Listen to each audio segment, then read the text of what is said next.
Thank you, Stephen. A number of guests duly introduced by fellows beg leave to attend your meeting. Is it your pleasure that I welcome them in your name? Thank you. Minutes. Ordinary meeting, Thursday, 17th of October, 2024, Burlington House and online. Professor Martin Millett, President, in the chair. The minutes of the ordinary meeting on Thursday, the 10th of October, 2024, were read and signed. The following communication was then laid before the Society: a date with the two CERN giants, results of the National Trust's excavation of 2020 by Dr. Michael J. Allen, FSA. Thanks were returned for this communication. The President announced that the next meeting would be on Thursday, the 24th of October, 2024, and then adjourned the meeting. A reception followed. Is it your pleasure that I sign these minutes as a true and complete record? Thank you.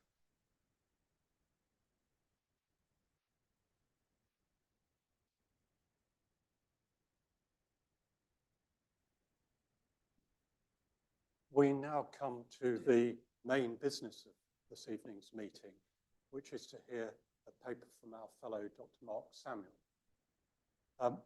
Mark, after graduating in 1980, excavated with the then Department of Urban Archaeology at the Museum of London, an organisation that I worked with also around that time, but has since 2001, architectural fragments have become his mainstay. He moved with his late wife and two sons to East Kent, building up a detailed knowledge of the local archaeology and geology.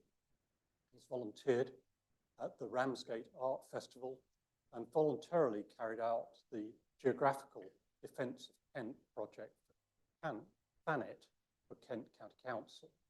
He's recently completed a book dealing with Claudius's invasion of Britain and the special role played by elephants.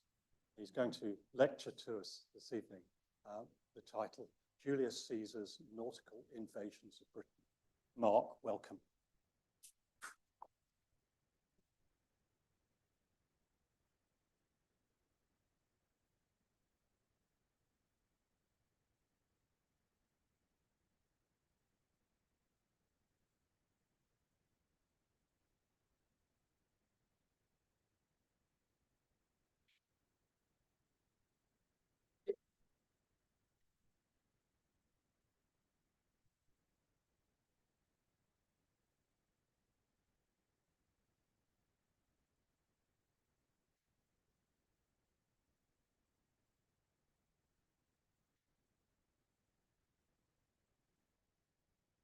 Well, this is great. With this new technology, you don't even have to turn around and keep gesticulating at the picture. This is a subject which is very much out of fashion, but due to the efforts of Leicester University, and particularly Professor Andrew Fitzpatrick, he has brought it back on the map thoroughly. And what used to be almost a byword for sort of fuddy-duddiness has now been sort of has reappeared in the papers, and all sorts of new efforts have been made about it. I've been very lucky, having moved to Thanet, to have several good colleagues who've worked there for a very long time, and they've been very free with all the knowledge, particularly Chris Sperry Green and Keith Parfitt and Jez Moody of IOTUS. And anyway, what Keith says is, my word, how many hours and gallons of ink have been expended on the issue of Caesar's landing place in Kent over the years? I'm not sure we're any closer to an answer even now, but good to drag out the facts again and have another look in the light of modern research.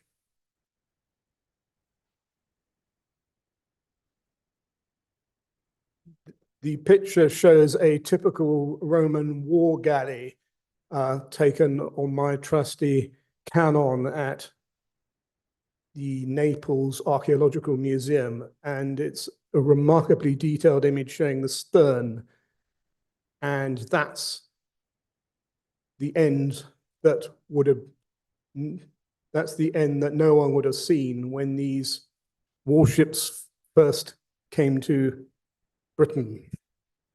Thanet escapes all mentioned in the commentaries, but it has recently been suggested that an enclosure excavated at Ebbsfleet was the fortification described by Caesar, which he built as a sea defense.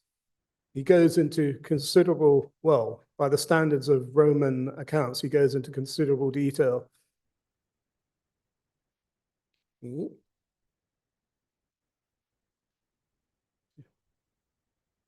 Not sure. Oh, well, I'll just go on to the next one.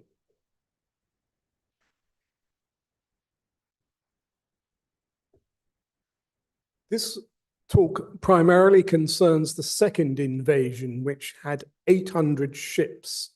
This was almost 10 times the first invasion. The first invasion was no more than a fleet of 220 warships commanded by Caesar's protege, Brutus.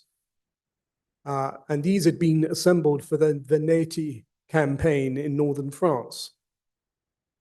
And captured Veneti ships seem to have played an important role in transporting a lightly armed scratch expedition in 55 BCE. And Caesar gambled that the invading force could forage in his usual way. He just overlooked all the difficulties because he thought of himself as a god.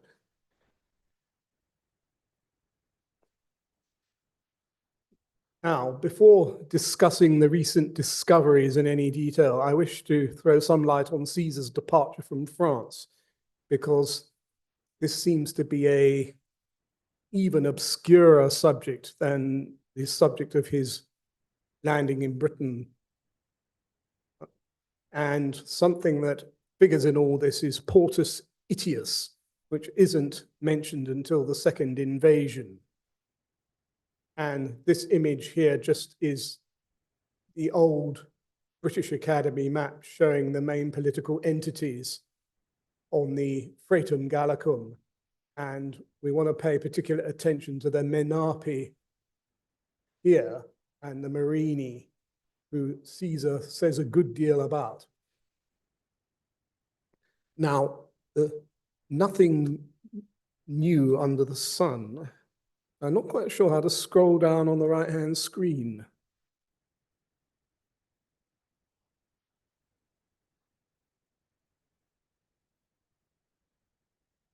I was probably told.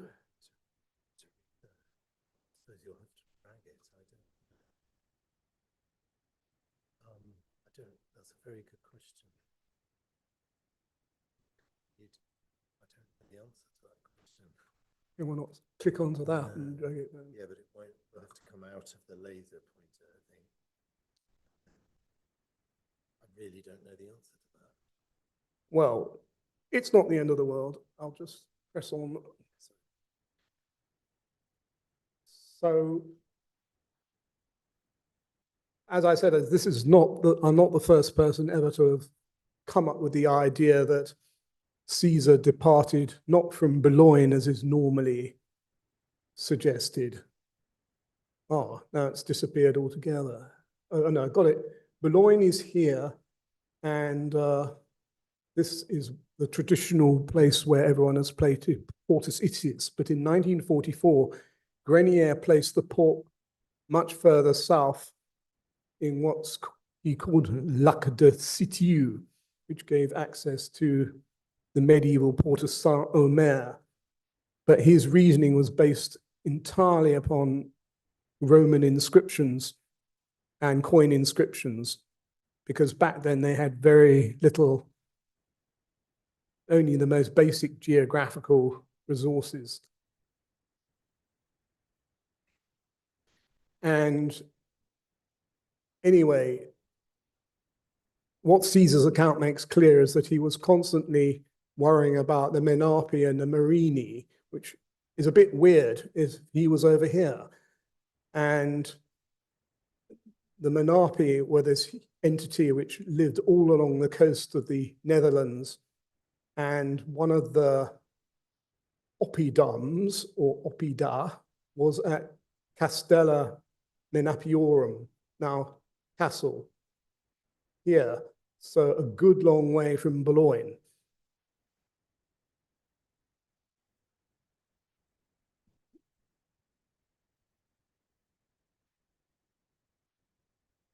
Now, everyone thinks that Caesar was terribly stupid in parking on the beaches rather than going to the lovely, convenient harbour of Richborough each time he came to Britain.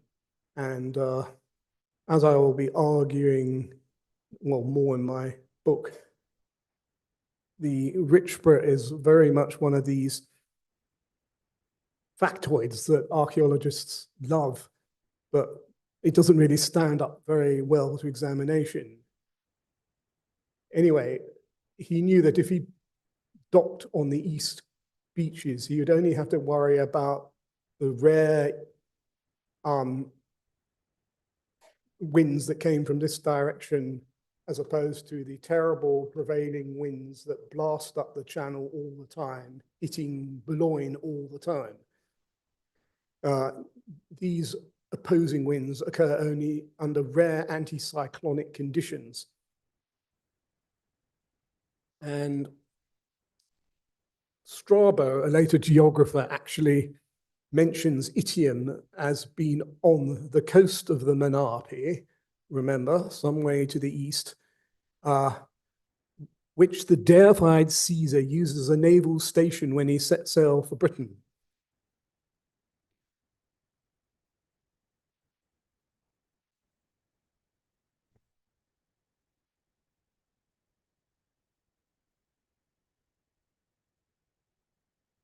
Anyway, most people brought up with this matter have been told that Portus Itius equals Boulogne, excuse me. But Boulogne seems barely to have existed before the time of Nero. And the first ever mention of it is in Suetonius, when the Emperor Claudius, as an individual, went from Boulogne. And the Romans learnt very early on that oars and sails may decide the issue, but they are not the primary means of crossing the channel. And a Venetian report of 1551 actually points out how the English Navy didn't employ galleys because these were simply no use in the channel. Because if the tide was against you, you could row as hard as you liked and you'd be going backwards. So Caesar had to do a crash course in these strange things called tides.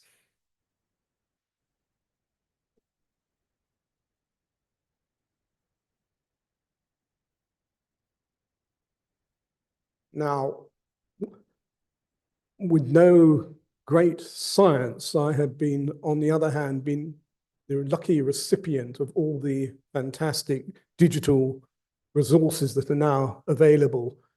And this map on the left shows what I translate as the Flanders Lake, l'ancien lac du littoral flamand.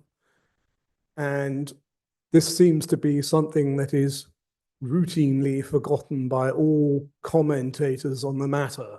But right up until the time of Henry VIII, it was possible to navigate as far as Saint-Omer. And this whole area here was just a succession of littoral belts that formed due to tidal action, and the towns of Calais, Gravelines, and Dunkirk and other towns were all just founded on this natural band of dunes. But This is not to say there was nothing here, because one of the things that astounded the Romans was that people actually chose to live in this sort of place. Pliny describes how the bizarre people living on the coast of what's now Holland actually preferred to spend half the day underwater than be under Roman rule. He didn't understand the independent spirit. Anyway, everything that where Caesar went from, where he ended up, seems to have been largely a matter of local pride, until in 1859, Thomas Lewin, a 19th century barrister, was the first person, to my knowledge, to attempt to use historic dimensions given by Strabo and Caesar to try and work out where Caesar disembarked from.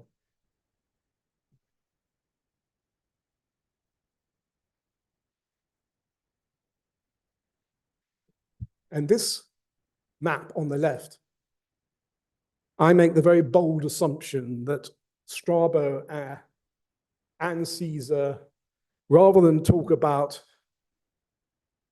well, the dimensions given by Caesar from Britain to France, which seem much too large to us, I treat the nearest point of British land, Dover, where there was a harbour, as the point he's measuring from.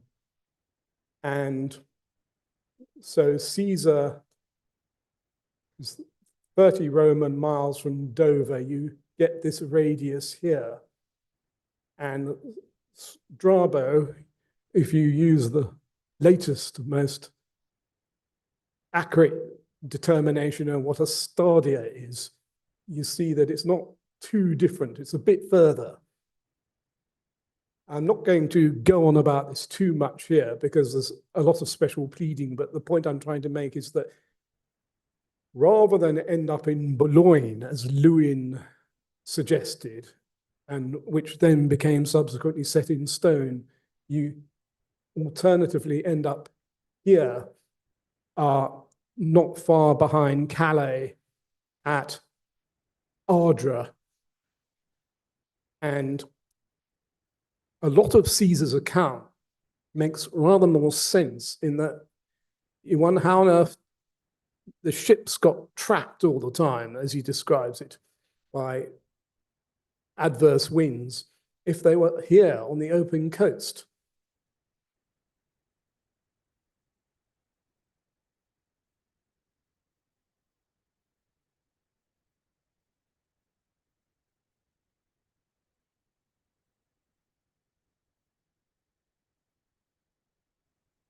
Anyway, trying to extrapolate what is absolutely clear from Caesar's account is that his various parts of his army went from all sorts of places, and also they came back in his forces came back in a highly fragmentary way, so they all tended to end up in different places.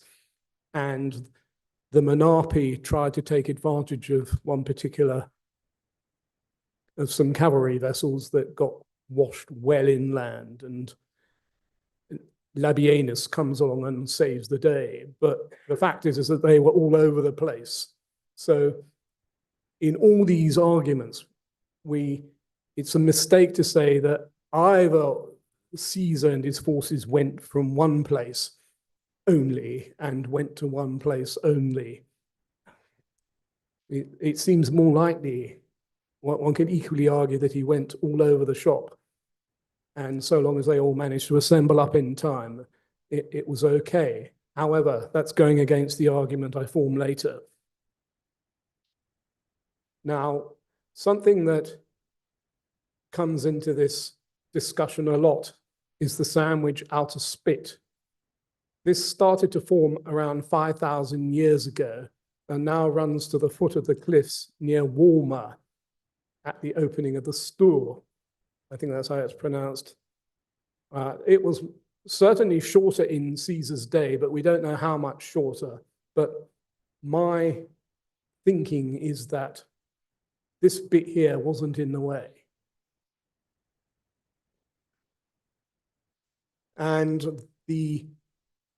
what's called the sandwich outer spit, technically, formed against an even earlier thing called the Stonar Bay Bar, which is here. And this was a continuous feature in the landscape right up until 1776, when a lock was dug through it. Now, until that lock was dug, and it's generally thought that this bar has been there at least since Bronze Age times. So it rather knocks on the head any idea of sailing vast 800 ship fleets into the Wanson Channel. And it pushes everything at some point between the then end of the sandwich outer spit and the course of the Bay Bar.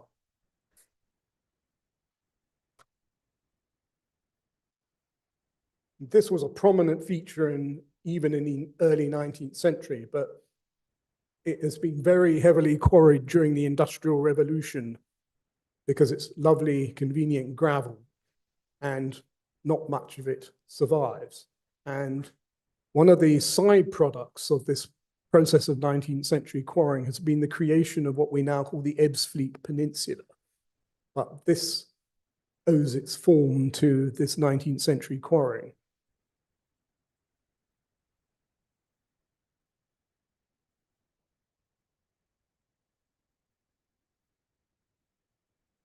Now, it was very exciting in the early 20th century when this gigantic excavation was carried out to create the East Kent Access Road, which runs directly across the Ebbsfleet Peninsula.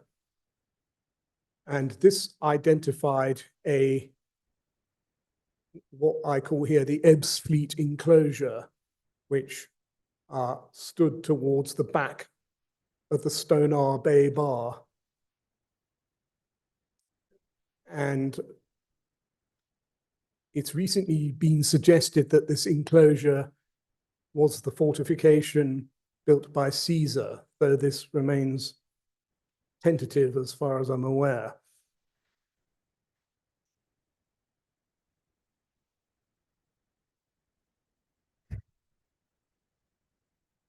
One of the problems is that this whole area has been hugely mutilated by industry and power stations and Pfizer and dual carriageways and all sorts of things. But this image here, taken in 1946, shows the Ebbsfleet Peninsula in its sort of natural form.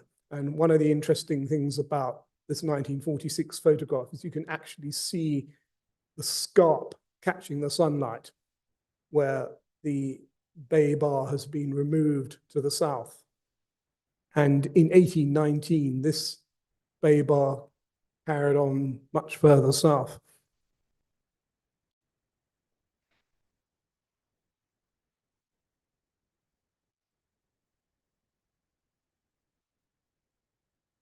Now, my apologies for this plan here, which I produced with convenient crayons and felt tip pens on a very worn old copy of the Ordnance Survey map. I hope they forgive me.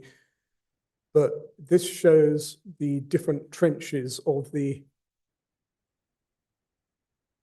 early 2000s excavations. And what primarily concerns us here are these, again, my apologies, Professor Fitzpatrick, this barely visible three-sided thing here is the enclosure about which all the argument revolves. And the blue line here represents the west high water mark of the Wanson Channel, which was here. And there you can see the peninsula going off into the distance. That just shows my estimation of the Roman chalk cliff line at Ramsgate.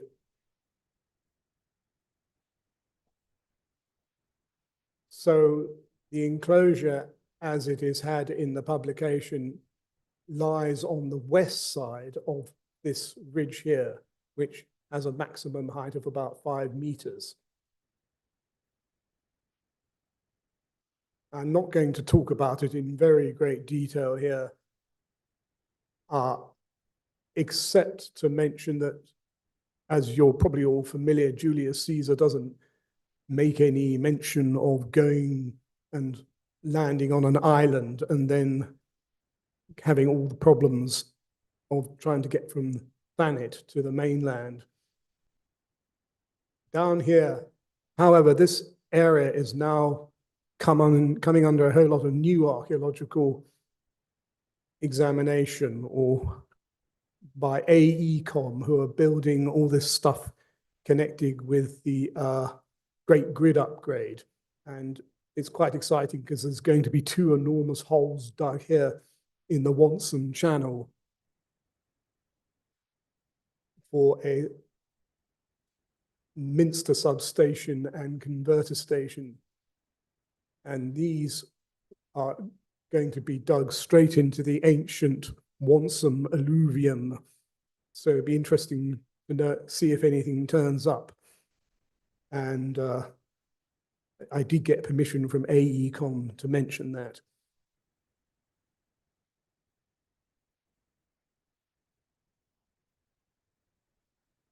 Now,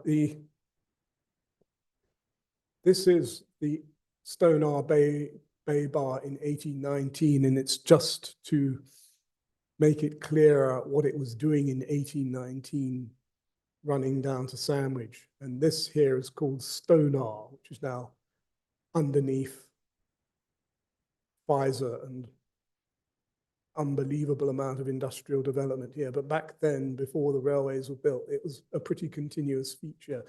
And the only thing interrupting it was this double lock at Saltern, which was built in 1776 by Act of Parliament. So I argue that there's not much doubt that it's never been very convenient to sail into the Wonson by any route other than by this little narrow wiggly river, which takes you all the way to Sandwich, and then you have to go all the way north again. So not much joy trying to get any large body of ships into the Wonson at any time. And there has been all sorts of furious arguments amongst various specialists about the Wonson double tide and what difference this made, and did the Romans use it to invade Richborough? And it's all a bit silly, I think, because this is all fairly well known that there was no ready access to the Wonson, at least since the end of the Bronze Age.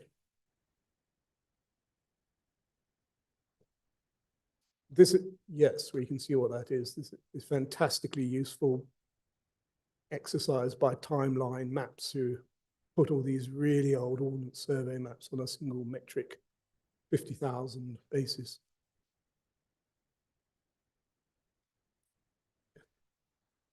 Now, Hythe has its own adherents, and again, I'm far from being the first person on the scene. And generally, anybody writing any sort of fairly popular book about the subject knew not to go into any great detail about where the second invasion landed. The accounts seem to be fairly unambiguous that the first invasion landed on the Sandwich Bay Bar. In 1907, Rice-Holm suggested that the rising ground at Worth would form a good basis for the massive naval camp described by Caesar. And Professor Fitzpatrick has identified a Iron Age enclosure there, which he compares to the enclosure found on Thanet. Anyway, the subject has very much dropped out of sight until the decision was made to upgrade the road system early this century. Anyway, having this map at hand, I thought I'd have a quick look at it and see if there was anything which looked like a fortification to me. And I thought, ooh. And I saw this pattern here, which this is quite misleading, as I'll explain.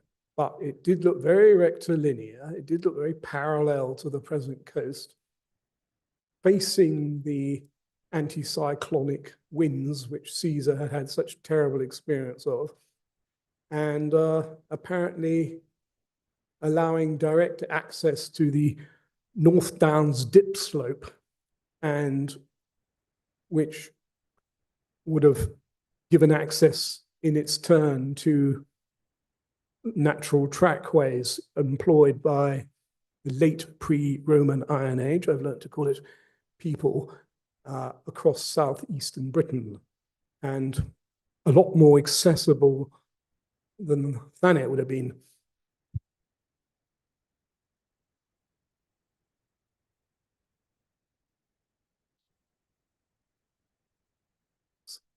So anyway, there was no escaping 2 field trips on my trail bike. And I'm a bit of an old romantic when it comes to archaeology. And I think it's good to get out there and actually look at the lay of the land, as opposed to simply do it all on geophys and drones and stuff like that. And slightly disappointing because you don't see very much from the ground. All you see is this modern droveway. And then there's this water, this is called the Delph. And we know that this was created in the 14th century as an aqueduct to provide water to Sandwich. And though you can't see it at all well, there's then this big band of amorphous, slightly raised bank, now thickly covered in vegetation. Anyway, I was extremely lucky that both C.F. Birch and Tim Tatton Brown examined this area in considerable detail. C.F. Birch was a local farmer, and I cannot even work out if he ever actually did his work as an undergraduate dissertation or whether it was simply a manuscript that never got published. But he worked from a lifetime's knowledge of the area.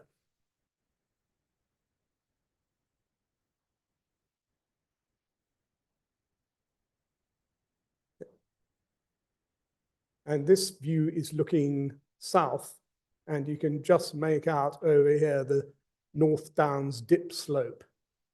And this bank is about 1 kilometer to the west, to the east of the dip slope and the road that leads to Sandwich, the A658, which runs along the top of the dip slope. So it has been suggested by Parfit that this wall is considerably older than the aqueduct that was built against it. And funnily enough, looking at the other resources, I think he's got it right.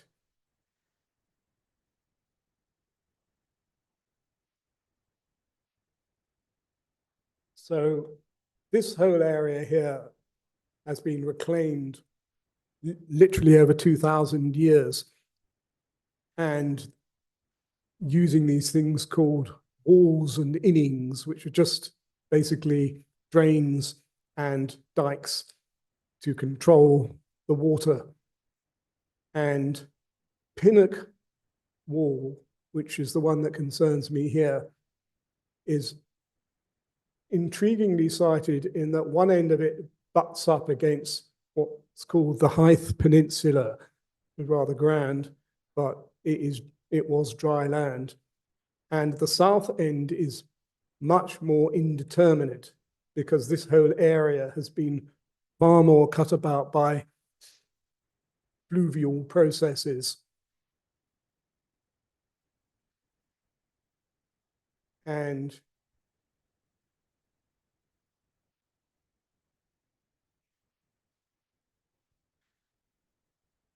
House Prices UK is this very handy resource on the internet, which is just about working out whether your house is going to get flooded or not. But like all sorts of these digital things, it picks up an enormous amount of information which you otherwise wouldn't be recorded. Now, that blue line is just to help you locate yourself. The actual Pinnock wall runs along down here. And as you can see, it runs into this thing called Pluck's Gutter, which is this massive drain for the area to the west, which clearly has had all sorts of permutations over the centuries. And I see this as perhaps having removed the south end of the whatever the wall is at some stage.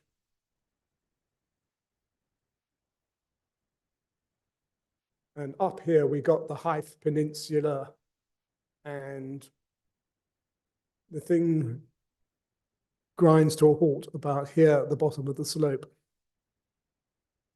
And here you've got the North Downs dip slope.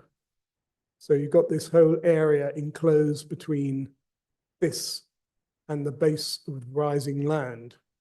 And as you can see, they're virtually parallel. And all this area here is just a waterlogged extension of the natural brick earth loess deposits, which cover large parts of the adjacent chalk downs. And overlying greasy clay layers seal the brick earth and have consequently preserved largely undisturbed an ancient prehistoric land surface, now largely destroyed by ploughing on the adjacent uplands, which makes it important for all sorts of reasons.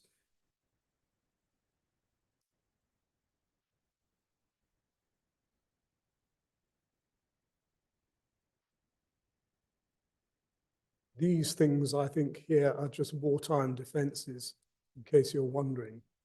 These are the sand dunes of the Sandwich Bay Bar.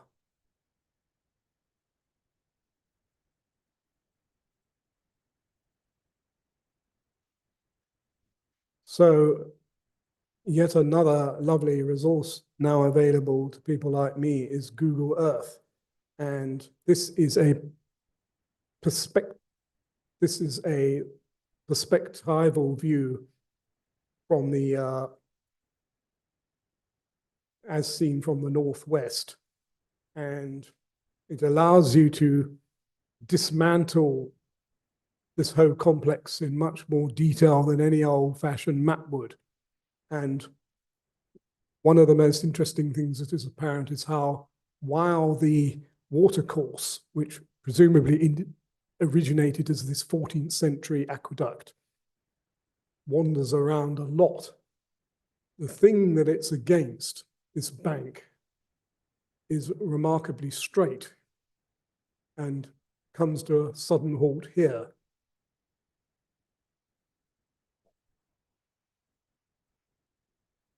Now, a problem is that recently the RSPB have made this whole area into, as you can see, the Worth Nature Reserve, and dug lots of bird ponds in this area. And there's also been a lot of subsidence from the Betshanger Colliery, which is over here somewhere. So there's a lot of damage and a lot of flooding, unfortunately, in this area, which I argue is the actual area used to moor the ships and to have the camp, which Caesar mentions.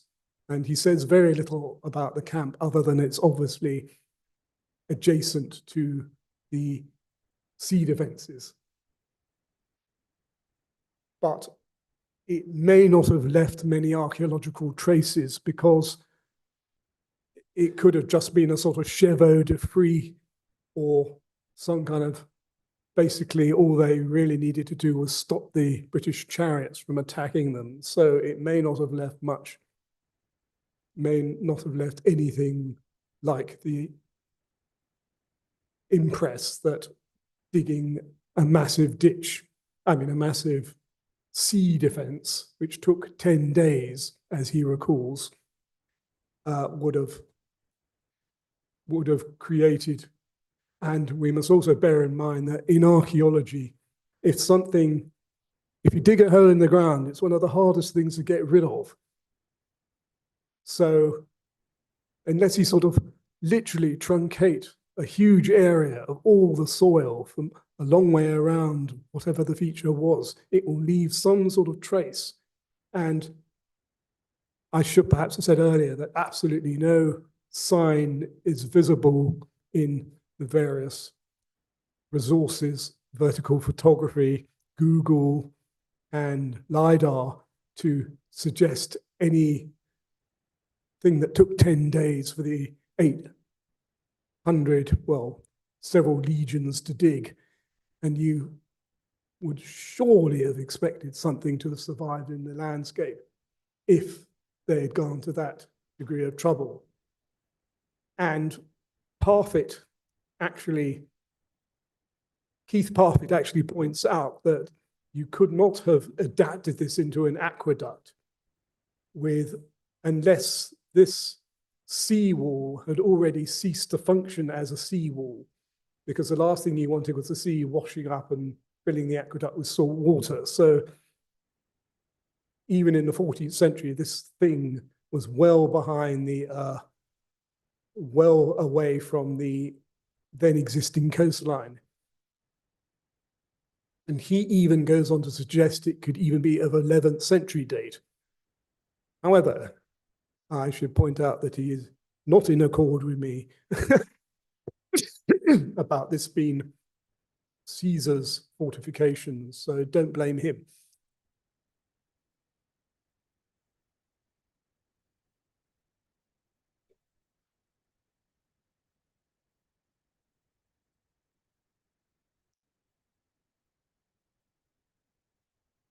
To quote him properly, from the available information, it seems possible that the Pinnock Wall had different uses at different times. Thus, it might have started off as a seawall, which, as more land was reclaimed beyond, subsequently provided a convenient embankment upon which to construct the Delft Channel and a droveway. If this is the case, the Pinnock Wall must have been first constructed during the 11th century or even earlier. Clearly, further documentary research and field work would be required to answer these questions. And I just thought I'd show another nice picture from the Naples Archaeological Museum showing 2 Roman warships in dry dock. And you have to imagine these ferocious faces pointing inland to Britain. And that's what and scaring off the British during the second invasion, who did not try and stop the landing. Of course, this shows a masonry building which wasn't there, but this does provide otherwise some impression of what the British would have seen for the first time in their lives. So I hope that I have interested people enough in this mystery feature to encourage them to go out and drill a few holes in it and do a few radiocarbon samples. And of course, there's also, because the archaeology is very well preserved, and there's also lots of preserved bog oak and stuff like that. If there is anything left there to do with the Romans, you might expect it to survive pretty well below the water table. So I'm going to leave it there. And as I say, I have just presented this as a sort of alternative possibility to Professor Fitzpatrick's. And anyway, if that's it, basically.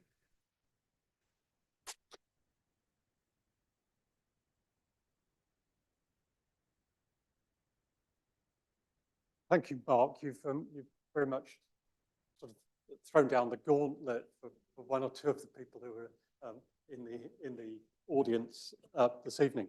I'm fascinated to see how you're sort of folding the sort of changed landscape into the historical narrative. Can I sort of start off the questioning just by you in passing were undermining the case for Richborough being accessible. I just wonder how you then sort of account for the fact that Richborough acts as the nexus or the beginning of the road network sort of within 100 years. Do we think that the drainage and landscape has changed significantly between the Caesarean and the sort of Claudian-Neronian period?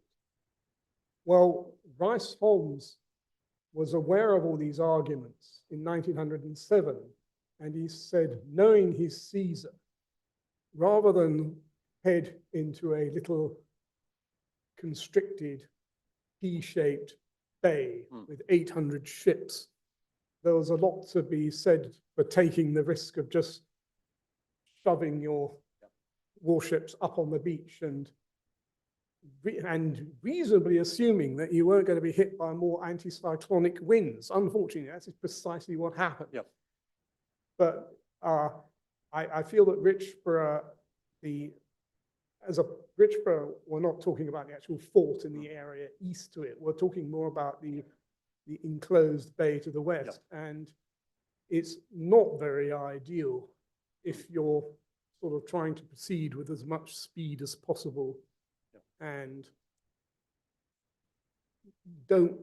it was putting yourself into almost a trap if you went in there.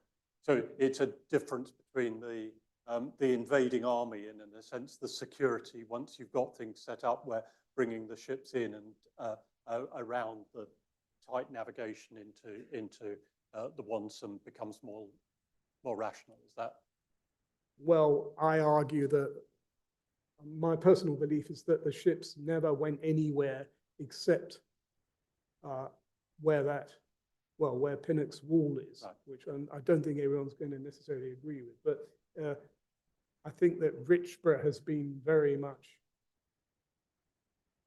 it is one of these factoids, as I think you call them, that has been sort of given this tremendous significance by modern archaeologists who love to show how they know all about ships and sailing and harbours and stuff, and but not taking into consideration the difficulties that Caesar would have had. Open it up for questions and comments.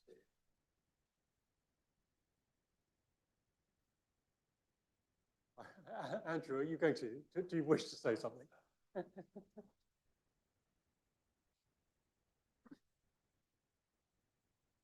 like to start by thanking you very much for that interesting lecture. Your argument about where Caesar's camp is, or try again? Yep. Yes, that's much better. Yeah. Did you hear the? Yeah. Thank you. Yeah. Your argument about the seawall raises a question of when the Lyddon Valley was drained. So if the seawall that you're suggesting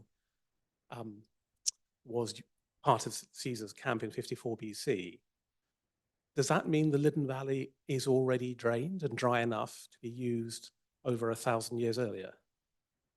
Well, the seawall was not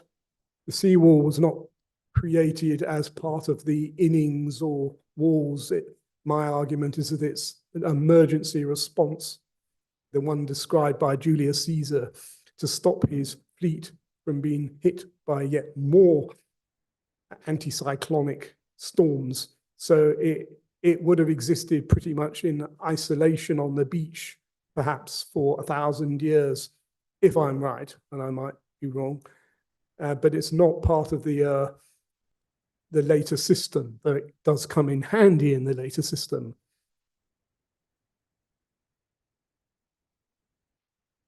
But I have to beg to differ with you. Sorry, you have to hold it a bit closer. I have to beg to differ with you on the interpretation, because the enclosure at Ebbsfleet is a ditched enclosure that's well dated to the 1st century BC. It has Roman Republican weaponry in it, and the best parallels to the defences are to Republican defences, particularly of Alesia in 52 BC. So I'm going to stick with that argument.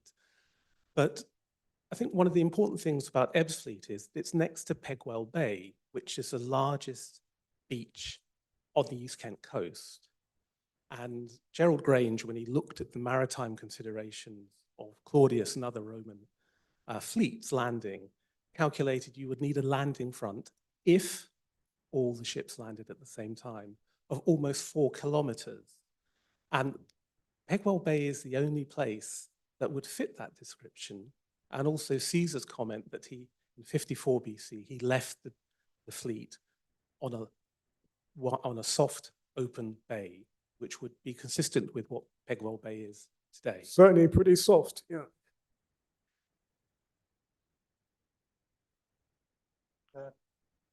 Any other questions? Or please. Thank you. There was quite a sizable fleet which was there, and sailors are not the world's tidiest. Are there artifacts that might have been cast aside from the ships in any of these areas? Sorry, can you repeat that? Yes. We're talking about a fairly sizable fleet of vessels that was involved in this exercise. And sailors not being the world's tidiest, one would imagine there would be some artifacts that would make their way outside the vessels, overboard, or onto the land alongside. Is there any evidence of artifacts in this area that might relate? In this area? Sorry. Yes, artifacts that might relate artifacts, to vessels yes, having been berthed there at some time. Where the Worth Minnis Bay desktop assessment was carried out by Keith Parfitt, for the most part, finds were very thin on the ground. The concentrations are some way away at places like Archer's Low and Worth and Tempty of early Roman finds.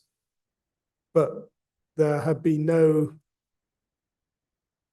real finds of Roman date yet found in the immediate vicinity of the Pinnock's Wall.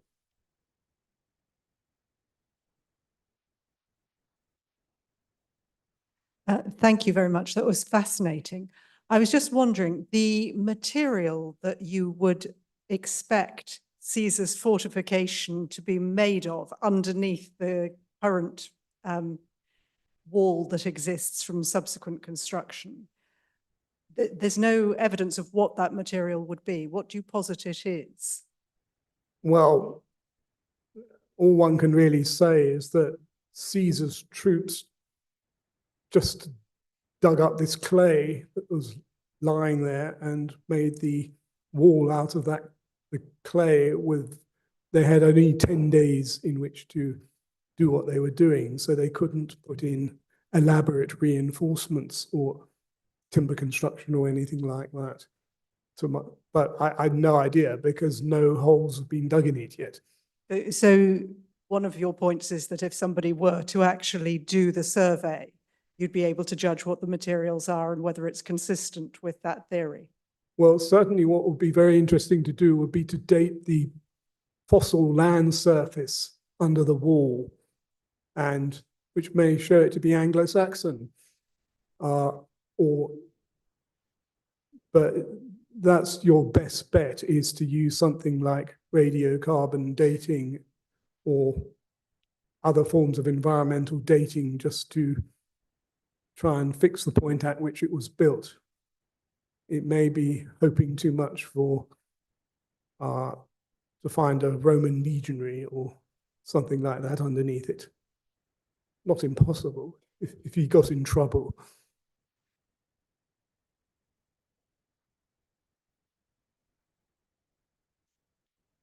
Right, yes, thank you, Mark.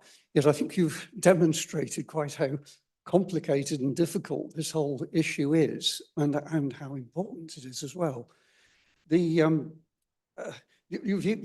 got problems like even the ground surface in the Liddon Marshes, which I've sort of tried plotting from Google Earth as the ground surface level. And of course, it's meaningless because the ground is altered because of the underlying mining work. Equally, here I'm going to stray onto tendentious land in saying that the Pebble Beach in the Deal area, and in particular, I'm going a little off topic here by going further south, that my local informants are that that Pebble Beach is post-medieval even. Here I'm looking at Andrew Fitzpatrick because I know you've used pictures of that beach in particular. So the topography is terribly awkward to handle. BGS borehole logs seem to be missing for Deal. We'll have to approach the BGS for the actual data, but for some reason or other it's blocked.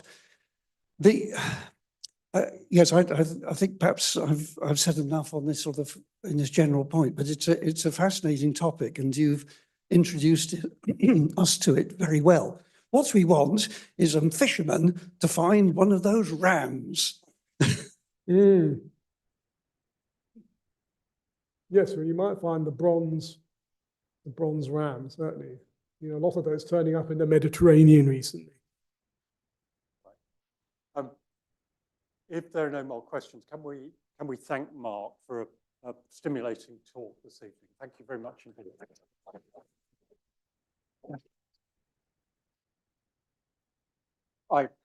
I give notice the next meeting will be on Thursday, the 31st of October, 2024, when we will hear a joint lecture with the Society for Promotion of Roman Studies, the paper Urban Borehole Surveys and the Origins of the Roman Forum by Dr. Nicola Terranato, Fellow. Meeting stands adjourned. There's a drink outside if you'd like to join us.